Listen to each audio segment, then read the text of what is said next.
2/3 of Crimewatch cases go unsolved, so we often do reappeals. But what of the third that lead to arrests and in many cases convictions?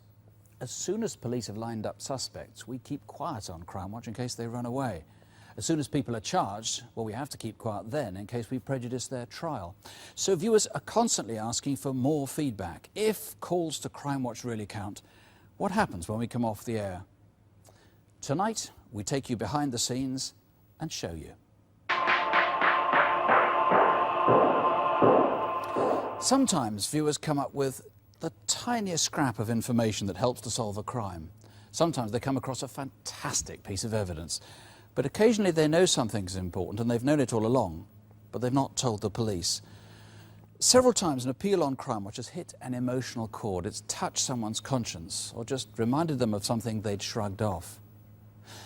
A dramatic example was a murder about a year ago. The victim was retired, but was ironically a part-time volunteer for the charity Victim Support. His name was Herby Williams.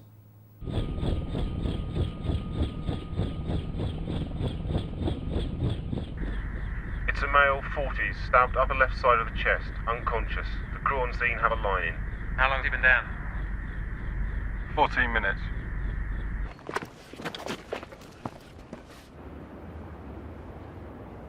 He was a very quiet, dignified, calm sort of person. I'm sure it's just the type of person somebody who was all upset would love to meet. Crew on scene now says heart stopped. Well, we'll have to open his chest then. Get the thoracostomy kit out of the back when we land. So I think he was genuinely just a nice person, one of life's good guys. And he was really interested in helping others. Just picked up a Mr. English. He witnessed the stabbing, then followed the man onto Vauxhall Gardens estate. Just keep calm, sir. Let us know if you see him. Conducting an area search now.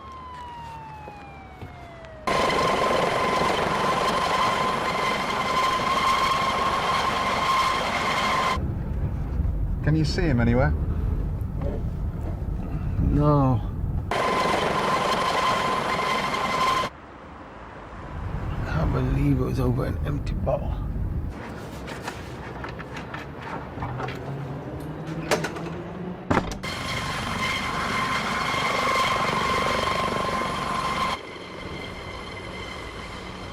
DCI Petra, DI Peck, DC Flood. So what have we got here then? I mean, I've dealt with a number of murders and I've been dealing with major crime, but not a stranger attack. It was a little bit daunting. Is he going to be all right? Well, we're not sure at the moment. Could you tell me what happened? I think he got on 2 stops after me.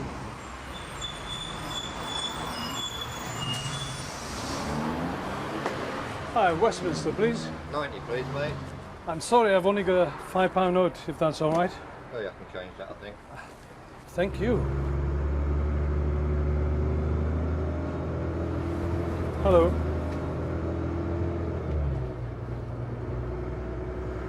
And the other man, what was he like? He didn't look like a vagrant, but there was something odd about him. Not the sort of person I'd like to sit next to on the bus. All the guy said was, I wouldn't throw that bottle out of the Mind your own business, man. I got you here, I have a knife, I cut you. Nobody okay. School. Nobody cool. You want to fight? Huh? You want to fight? What you look on? I heard the one who threw the bottle say, I'm gonna kill you. You want to fight, huh? I fight you, you know. There's a lot of confusion. Leave me alone, man. Just leave me alone. What's the matter, sir? Someone said he's been stabbed with a knife. I've never seen something like that in my life. Somebody just stabbing somebody, broad daylight, an unprovoked attack. At that point, I said, no, he's not going to get away with this. I just couldn't contemplate Herby, of all people, being involved in any sort of an argument because he was such a calm, gentle sort of character. And afterwards, it became clear that he did all the right things. You know, he got up, moved away from the confrontation, left the scene, tried to walk away. But unfortunately, the murderer followed him. Can you give me a better description? Scruffy, like he'd just got out of bed. Dirty hair and beard, a matted beard. He looked strong enough to deliver a single knife blow, killing Herby Williams outright. OK, there were 40 people on this bus, of which 15 have come forward. There's no forensic, and we haven't recovered the murder weapon. We do have this. Fortunately, the murder was captured on CCTV. Sadly, though, it's very difficult to make out the man. Oh, yeah, those trousers that were dropped, they appear to be nicked, so he could be a shoplifter. Basically, we've got very little to go on. This is going to be a sticker. First action I want is the suspect's description circulated. Focus on matted beard, unwashed hair and scruffy appearance. Well, one little gem, though, is a Mr. English, who followed the murderer into the Vauxhall estate. He says he would recognise him again. Well, good for an ID parade. If we're going to find the murderer of Herby Williams, we'll have to start by knocking on every door in the area of the estate. That's 500 flats, plus shops, garages and offices. Now divide it up and watch out for yourselves. This idiot has just killed someone for no apparent reason.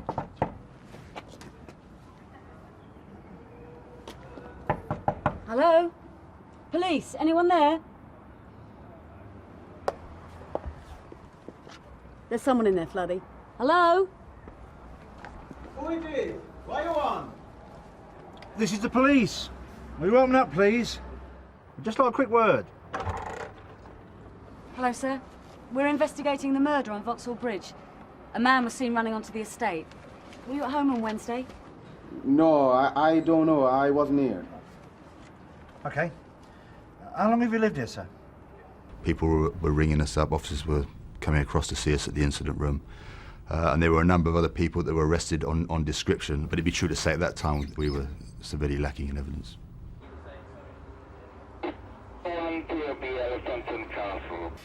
Yeah, look at this. Oh God, it's him again. Oak 01, PLB. You want by these? Been nicking again. I kill a man, you know, I kill him. I went to stab him and the knife went up in his heart. What's you on about? You have to do it. The guy said I was out of order because he threw a buckle out the window of the bus. Just go, man. You know. Move, man. Move, man. You know, me have a knife. I mean, what I kill him? Well, me did kill him. People that hadn't come forward to us for whatever reason, I mean, I feel for them. They live on these estates or they've seen things and they're perhaps apprehensive of the police.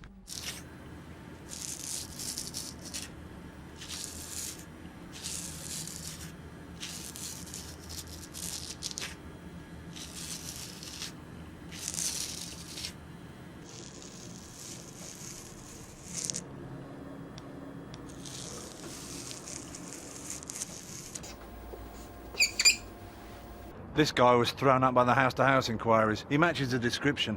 He's got previous for shoplifting, stabbing, firearms. We're bringing him down now.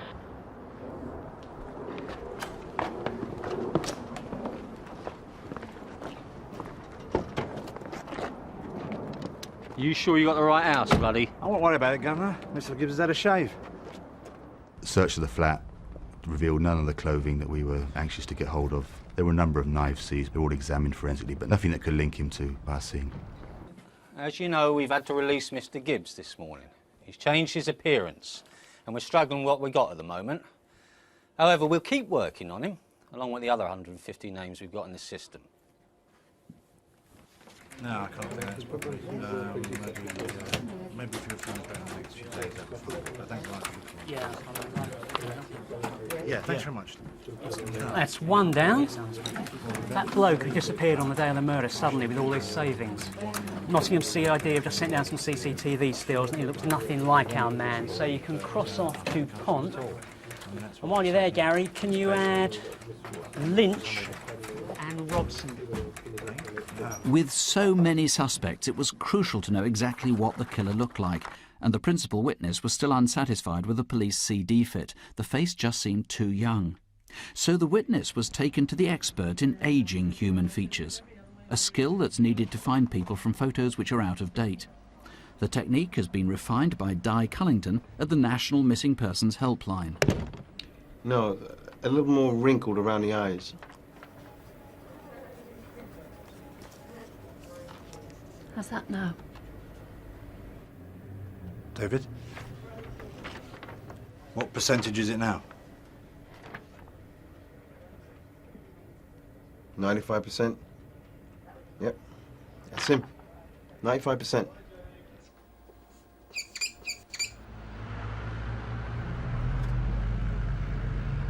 You all right, Gov? Whose bloody idea was this?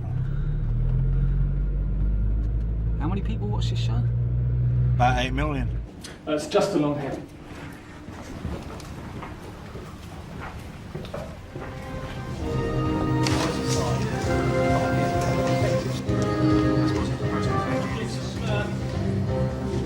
Now a reconstruction of the sort of scene everybody dreads. There's a man behaving badly, a citizen who tried to do the decent thing and calm him down, resulting in the Good Samaritan being murdered. The response from Crimewatch was magnificent. Well over 300 calls. Perhaps this is the reconstruction. In fact, it must be the one that caused the most anguish to viewers tonight. The crucial bit of information was that the main suspect had been offering stolen property sale at a local minicab office.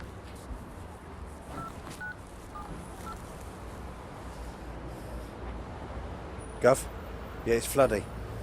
You won't believe this. The bloke they say confessed to the murder was also trying to flog them stolen gear. And they know who it is. It's Gibbs. Here we go, Gary. Mr. English, I want to make it clear to you that the person you saw may or may not be here. If you cannot make a positive identification, you should say so. But if you can, then please indicate the person by calling out his number.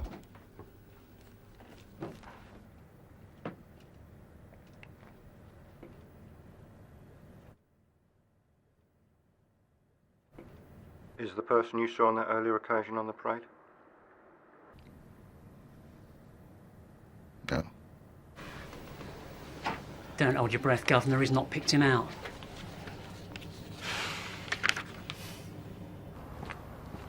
We've had a number of disappointments on the job, but that was disappointing when he wasn't picked out. So I felt it was the time that I needed to put Gibbs under surveillance.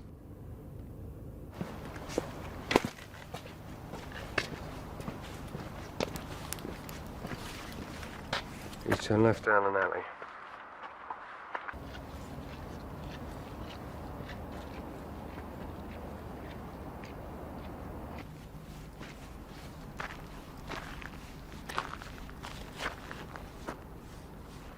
I got the knife.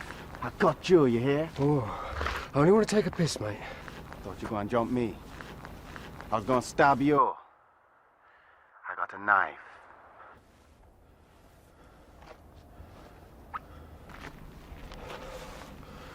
Did you get all that? All along, my big worry was this man potentially could strike again. So you've got the issue of the safety of the public. I would have liked more time, but once he'd pulled a knife on a surveillance officer, then the decision was made that we'd arrest him. Martin Gibbs, you are charged. You did murder Herby Williams. This is contrary to common law. I felt then, with the statements that we had after the Crimewatch appeal, and that the work the officers had been doing behind the scenes, that we now had enough, certainly, to charge him. The fact that you've charged somebody, there's a long way before getting enough evidence to ensure a conviction at the Old Bailey. I knew that we couldn't afford to take the foot off the pedal, and that's when the real work started.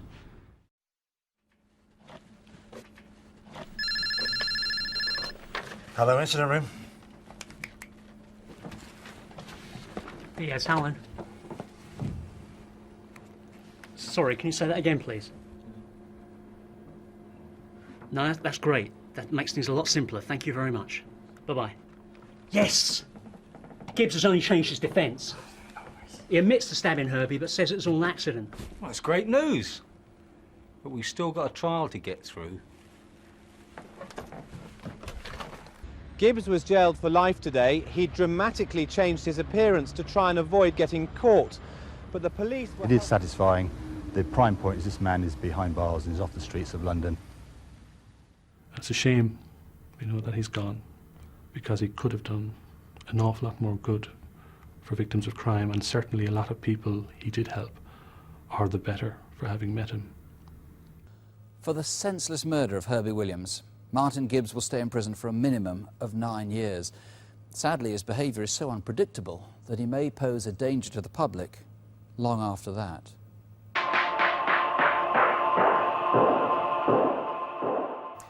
Crimewatch sometimes has very little to go on. A snatch sighting of a suspect, people or cars that have to be eliminated, missing items that someone might identify. But this next reconstruction shows how the programme can act like a sort of electronic wanted poster. This is a case where we knew the identity of the person we were after. The question was, where had he gone? For a long time in my life I had secrets. So, never really had a normal childhood. Secrets. They sort of do things to you.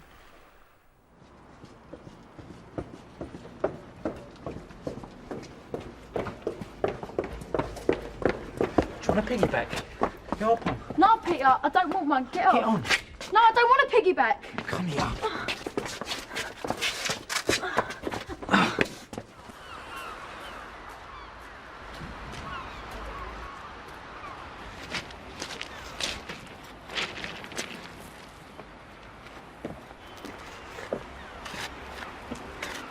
How you doing? Oh, fine. It's like fun. Yeah, it is. Hey, look. Hiya, Peter. You all right? Same as ever. You okay? Bloody cold with the beach, eh? Yeah, but you just got to get out. Sick of being inside. Out of them four walls. Yeah. Well, I can't stand around chatting. Bye. Bye. See ya. Fear. It's fear. I mean, when I was first assaulted, I was a child, and there wasn't people to talk to, and who would have believed us? Any of us.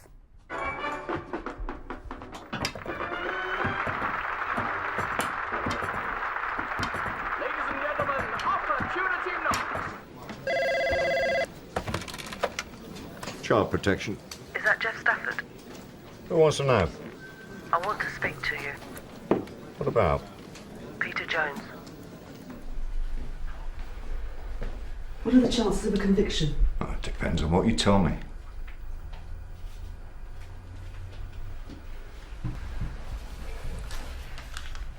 He raped me as a child.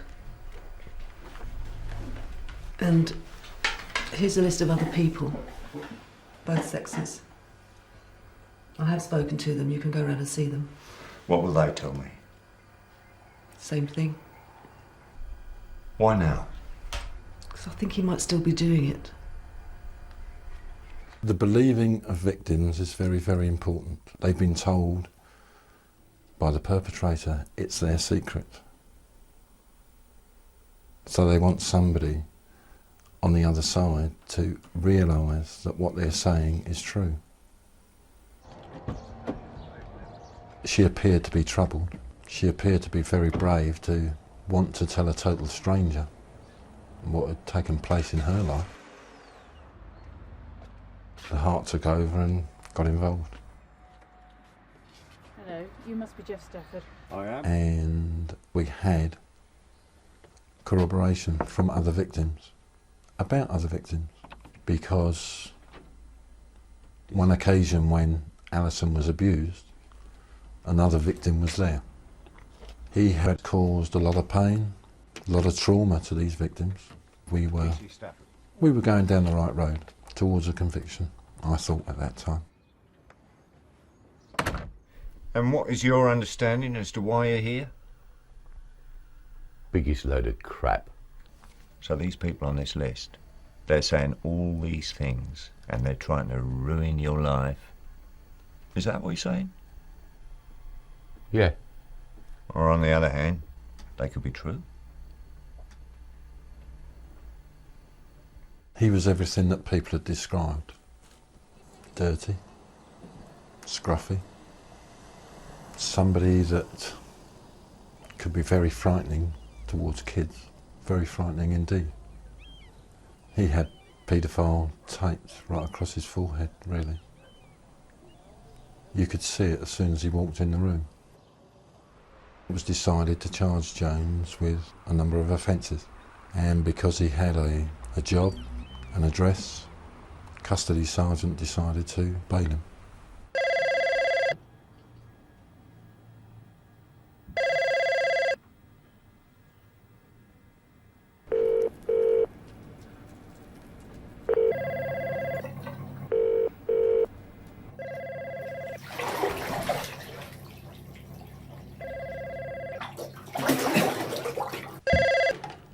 Hello? He didn't turn up at court today. Jones has done a runner. I told you, Wood. I told you. I know, but it was my decision. He knows where I live, Jeff. It wasn't just me I was scared for, it was, you know, there's more kids out there. And as he had never stopped, would there be another victim? Tonight we have another case where this has happened, and this time it's over some very serious sexual allegations. This man is Peter Derek Jones. I'd watched it in the kitchen at the police station, rushed round to my desk, and as soon as I'd got there the phone started ringing. And I think between the Crimewatch studio and Worthing police station we'd taken over 50 calls. Jones had been seen from far and wide. Hello, it's Helen here at the Crimewatch studio. Oh, hello there, Helen. Yeah, it's been really good here. Now, I think he's in Harold Hill, but I haven't got an address. You have? I'm positive that one call saved a lot of children. Positive. As soon as I found out the address, I got on to Essex Police. I'm faxing the warrant through now. Thanks, mate. I could never have made Harold Hill in time.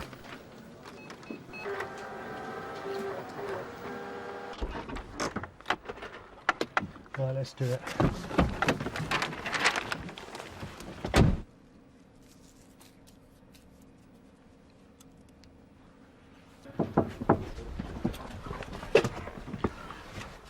Is Peter Derek Jones here? What?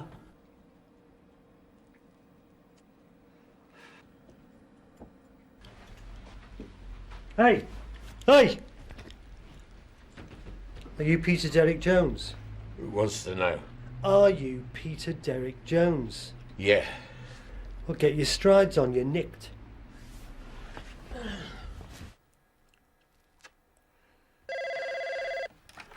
Hello? I don't know, I suppose I had faith. Somebody out there would have known where he was.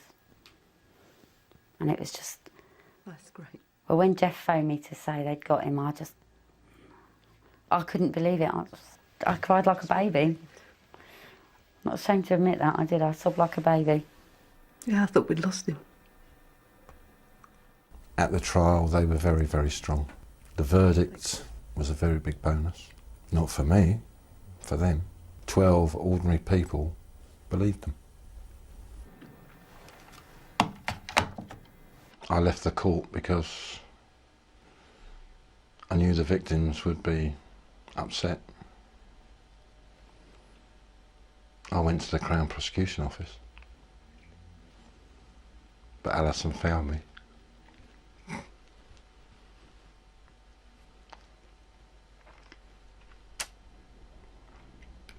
Gave us a hug, gave us a kiss, said thanks very much.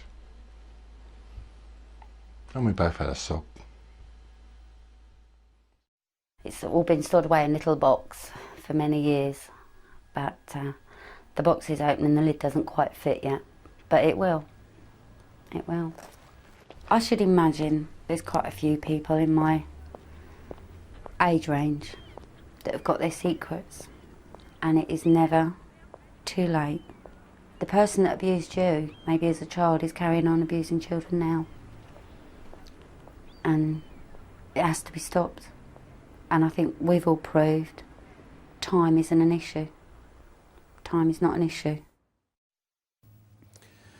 If you were abused as a child, or at any age, you can call your local police and ask for the Child Protection Unit. Or if you'd just like to speak to someone who can help you, call the Victim Support Line on 0845 30 30 900. And if you're 18 or under, you can call Childline on 0800 1111.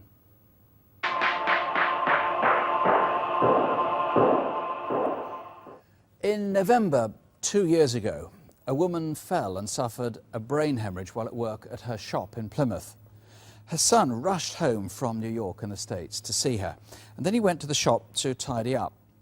Out of curiosity, he wound back and looked at the tape from the security camera, and to his horror, he found that his mother hadn't simply fallen. Someone had attacked her.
I don't quite know how to tell you this, Mum, but... You remember the video in the shop? The CCTV? I told you not to go looking at that. There's no point in upsetting yourself. Almost wish I hadn't now. Have you got it here?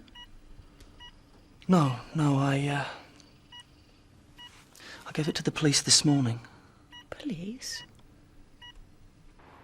Mum, you didn't fall. Well, not by accident anyway. A man came into the shop and he attacked you.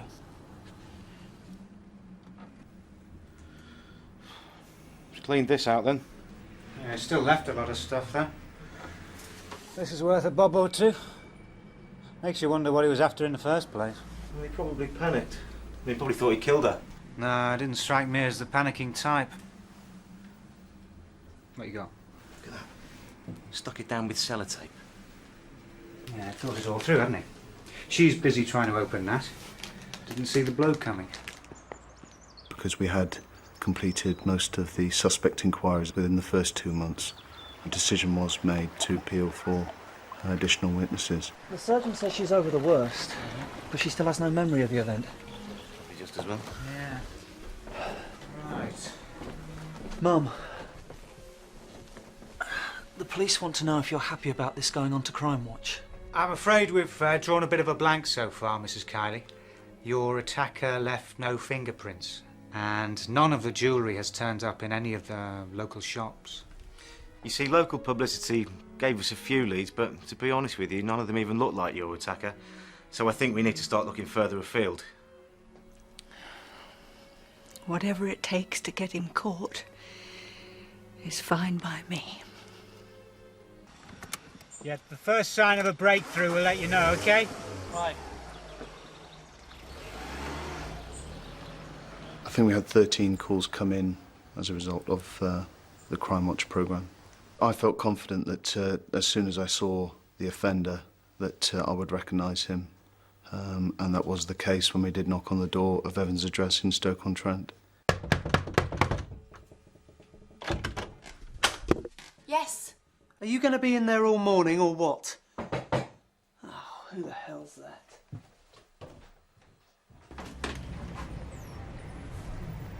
Glenn Clifford Evans?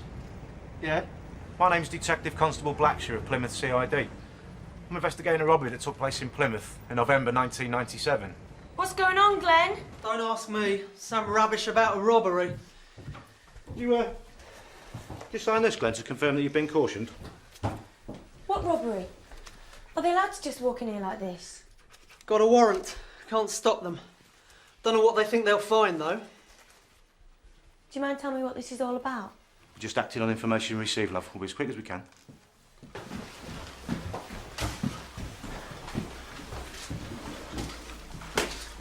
Tim, yeah? Staked my life on it. Just got him to sign my pocketbook. And guess which hand he used? Left. Yeah. What are we waiting for? Glenn, we have been working on this job since it happened. We've seen the video umpteen times. And I have to tell you that when we saw you first thing this morning, there was absolutely no doubt in our minds. No. You sign on at Buckworth Street. You were in the vicinity at the relevant times. You're left-handed. I find the similarity there, the build. Everything is uncannily similar to you. It might be similar, but that's all it is. Glenn, somebody that saw the video on Crimewatch rang in and said it was you. Well, they were wrong. That I can guarantee you now. Anyway, I've never had my hair back like in that video. Never in my life have I had it like that. Well, let's just take a look then, shall we? It's not pretty, is it, Glenn? I can see that. I can see why you're pushing it so hard. That was bad, that. There's somebody else out there who looks a hell of a lot like me, that's all. Would you let us film you in the shop so we can compare it to the original CCTV? Yeah. Anything to prove you've got the wrong man. Nothing working now, Derek. Hang on. Yeah. Okay. Okay, Glenn. It was almost stage managed. It was as if he was putting on this innocent charade and trying to be as helpful as he possibly could. If you've any questions to ask, please ask me now. Glenn, that's the CCTV camera up there. That filmed the original incident. So just so as you know, that's going to be filming this as well as Derek's camera, okay? Okay. Right, so let's get on with it, mate. There was certain points where it was quite apparent that yes, this definitely was the actual offender.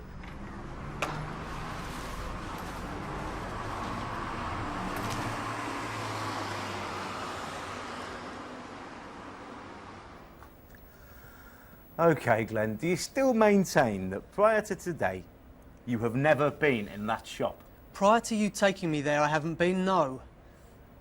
Well, I have to tell you that now I've had the chance to compare the two videos, I'm more convinced now than I was before that it was you that committed the robbery. I did that video to prove it wasn't me. You had to release him. It was both disappointing and challenging insofar as we knew it was him, now we had to prove it. I felt that his girlfriend was certainly somebody that should be spoken to, and that if we spent more time with her and she actually realised what he had in actual fact done, then she would have come across with more information. You still maintain that's not Glenn, Susan? That could have been me, that. What do you mean it could have been you?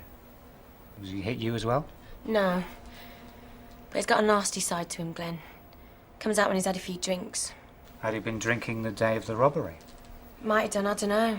I didn't see him till the afternoon. Is that him, Susan?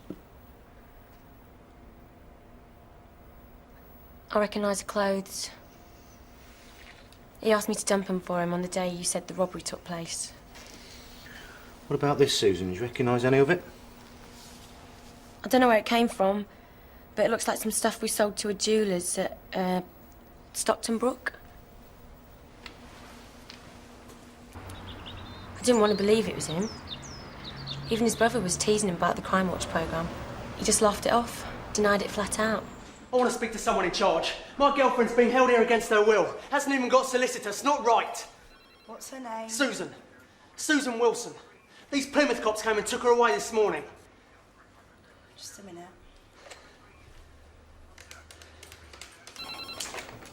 Yeah?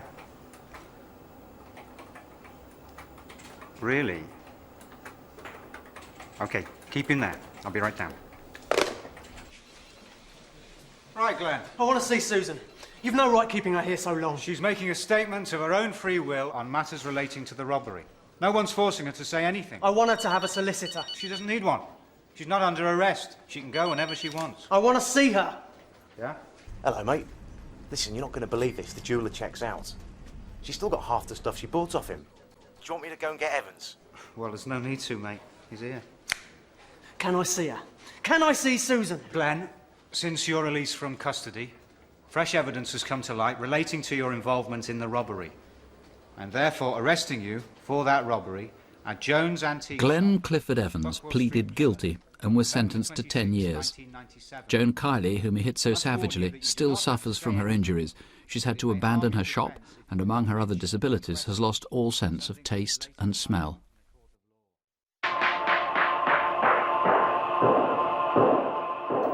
In 1984, there was a series of sex attacks in Northampton, and over the next 6 years they were linked to similar assaults in Milton Keynes, Leamington Spa and Reading. After a long and fruitless inquiry, the investigation had to be abandoned, and it lay dormant until 1998. Then Chris Cross, a detective with Northamptonshire Police, reopened the files. He'd been to a conference on the forensic use of DNA, where he'd learned that old samples could yield radical new clues. He also discovered at first hand how the victims of these crimes had suffered from the trauma. In my eyes, I thought it would be cleared up quite quickly, and I thought, it'd just be a matter of a month or so and they'd have him. Seemed to be in shock for a long, long time. It took up until this year to be able to sleep with the light on. A lot of my friends started sleeping with knives under their beds. I think for a long time I wasn't there for my son either. I couldn't accept affection, physical affection from him. I was aware from reading the statements of the victims of the hell that they'd been through and how this man had blighted their lives. The attacks all took place in terraced properties with women who were either alone at that time or who lived alone. The offender broke into the properties, and one of the worrying aspects of that was that he spent some time with the victims. In order to prove that one man was responsible for all the rapes, scientists rechecked vaginal swabs for DNA. But the rapist's semen was mixed with the victim's own body fluids, so to find the offender's genetic profile, the victim's DNA had first to be established. And that meant, after all these years, going back and asking for a blood sample. I'd opened up her past to her, and I was concerned and did a little bit of soul searching before deciding to go to the other 6 victims. The DNA from at least 4 attacks matched, but whose was it? All the old files were called for, all the old suspects' names were listed. 3 police forces pooled resources at a major inquiry centre reopened in Northampton. What are the common links? Ask them about the routes they may have taken and anything that they may have remembered over the years. All the victims were interviewed again. When the light went off, I stared and I looked up towards the doorway and I saw the silhouette of a man standing there. I drew breath and basically screamed. Just seemed to want to be in control. Seemed to enjoy the fact that it's scaring me to death. You don't know how a scared animal will react in a corner. I'd got no promise that I could give them. We'd got a DNA profile of the offender, but that wasn't going to lead us to the offender. We still had a lot of work to do because the attacks had happened in 1990. We didn't know whether he was in prison or, in fact, whether he was actually still alive. And so they went to Crimewatch. We've got to remember what's happened to these women. They've been attacked in their own homes. They've had to move away from those homes and away from their friends. And one of the victims has had to abort a child she conceived as a result of being raped in her own bedroom. Uniquely, the biggest result came before the programme even went on air. One of the victims interviewed by the Crimewatch team produced a revelation. She'd been stalked. He kept saying things like, I know what streets you go down when you get to work, I know what school your son goes to, go to the police and then I'll come back and get you. Now, that was the first time that I became aware that that was a possibility, that any of these women had been stalked by the offender. It transformed the profile of the rapist. 2,500 suspects were now narrowed down to just 75, and one of them almost walked back into the frame.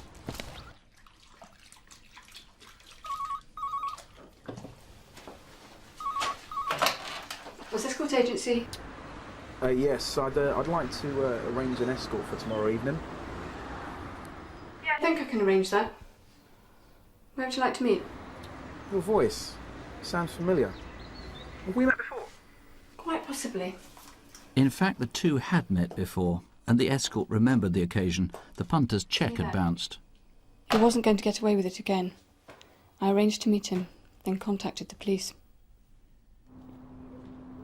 Keith Anthony Samuels put up a struggle and was arrested. It quickly emerged he was 8th on the narrowed-down list of suspects for the rapes, so he was tested for DNA.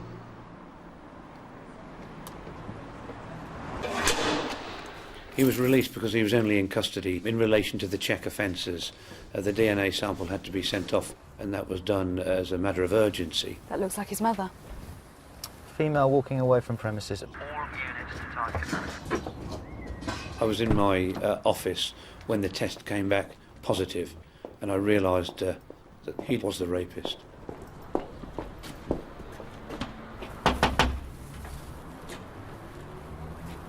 All right, Keith. I have to inform you that I know what you're here for. I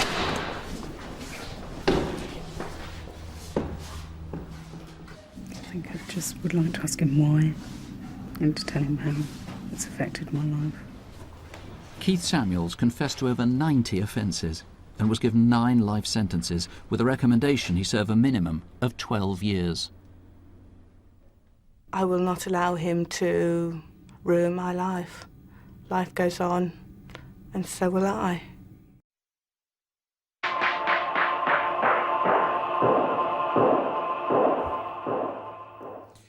Crimewatch isn't just about arrests. Sometimes viewers can help in other ways, occasionally unravelling mysteries and laying ghosts to rest. That was the case last summer with an inquiry that began with a private tragedy on the banks of Loch Lomond.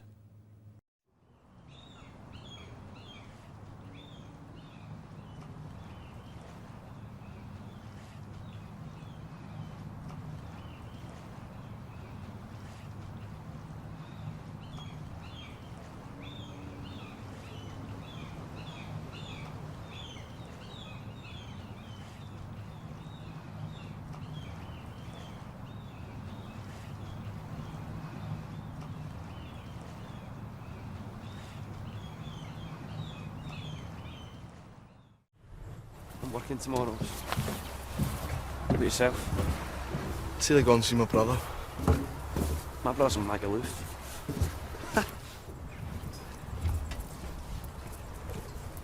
It was just a wee guy thing at first, it was just a crush. But this came right with me all the way since like to here. He's alright. Are you alright, mate?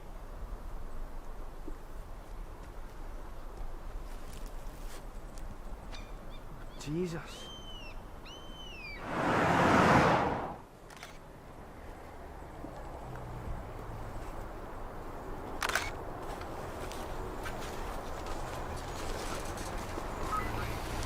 Whoever he was, I made sure we'd not find out.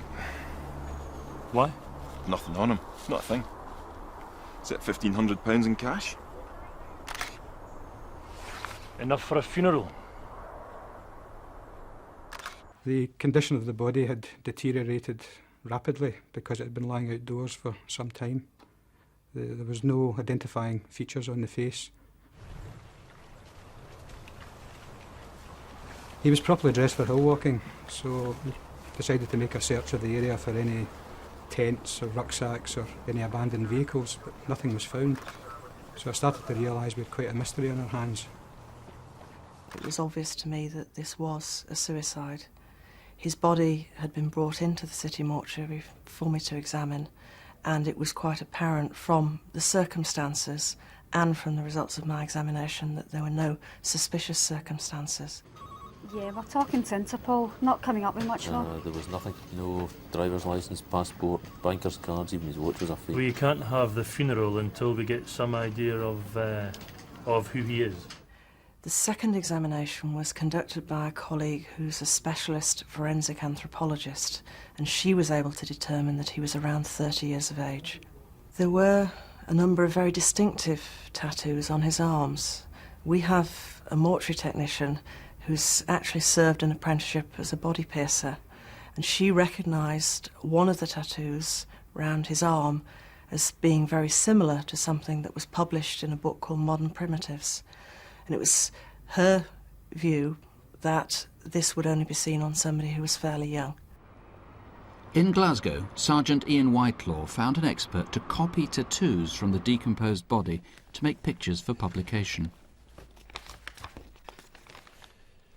Yeah, that's much clearer.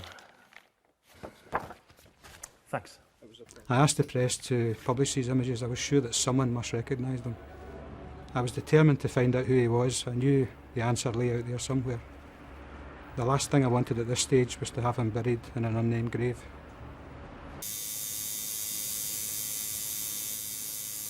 Nothing turned up, so I decided to take them to some local tattoo artists. If anyone had done a tattoo like this in Glasgow, I'd know. I'm sure I can't be of help. No bother. Cheers anyway. Okay, cheers. The next stop was a couple world-renowned for facial reconstructions, Professor Peter Vanesses and his wife Maria. The whole process of facial reconstruction is when you've got no other means of identification, and it's to get some sort of interest and for people to think it could be so-and-so. I scanned the skull into my computer, so I effectively have a 3D model, and I had the help of the anthropologist in the university to tell me the age, the race, the sex, the build, so I could then decide on which facial template to use. We'll put on some landmarks on the face that I've chosen that matches anthropologically. And once all the landmarks have been located, then the face that acts as a facial template will then try and stretch over the skull, so you will end up with the facial form that matches the skull. And in this particular case, we had some information. We knew about the length of the hair. Last December, Ian Whitelaw brought his appeal to Crimewatch, and that night over 100 calls came in. One of them was from a woman in Northumberland whose boyfriend had left home 2 months before the body was discovered. What clinched it for her were the tattoos. He was a 31-year-old, Vincent Smith. At last we had found him. I was extremely delighted that we had finally identified the man as a direct result of the Crimewatch programme and all the hard work of everyone involved. I have strange feelings. I feel that I know him very well now. I think it was important for Vincent's family to know what had happened to him. It would have been terrible for them to have gone on for years, never knowing. My file, which was marked the tattooed hill worker, could finally be closed with a proper name. Vincent's life had seemed to be going well, and his family still can't understand why he chose to end his life on the shores of Loch Lomond.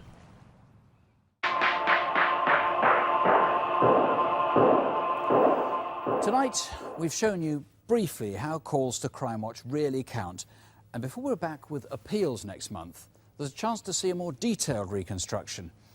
It shows how the Crimewatch audience helped to catch a man responsible for violent attacks on elderly people in South Wales, culminating in the death of a 90-year-old, Enid Poole. For anyway, I wasn't doing anything. This one was acting suspicious over at St Leonard's, the old folks' place. Stupid old gits. Okay, just calm down and just listen to you everything. Fat English bastard! I'm gonna have you. I'm gonna kick you so. So he's holding her and hitting her with a weapon. Perhaps metal or hardwood bar. And she's trying to defend herself with her hands up around her head like this. 10 o'clock, Crimewatch, live as always. Tonight, the big manhunt in South Wales for the serial attacker there. Well-dressed, well-spoken, apparently charming man. who turns on old people with indescribable savagery. We'll show you details of his movements. You fat English bastard! I would think he would be about 5 feet 8. Find out more in Crimewatch File in 2 weeks' time.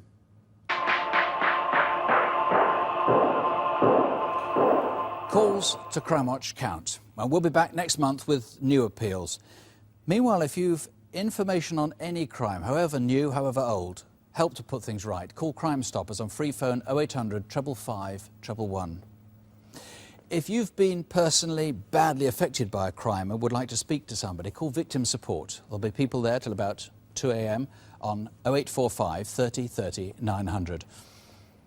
The successes we've shown tonight on Calls to Crimewatch are repeated every month, so join us on September the 14th. And don't have nightmares, do sleep well. Good night.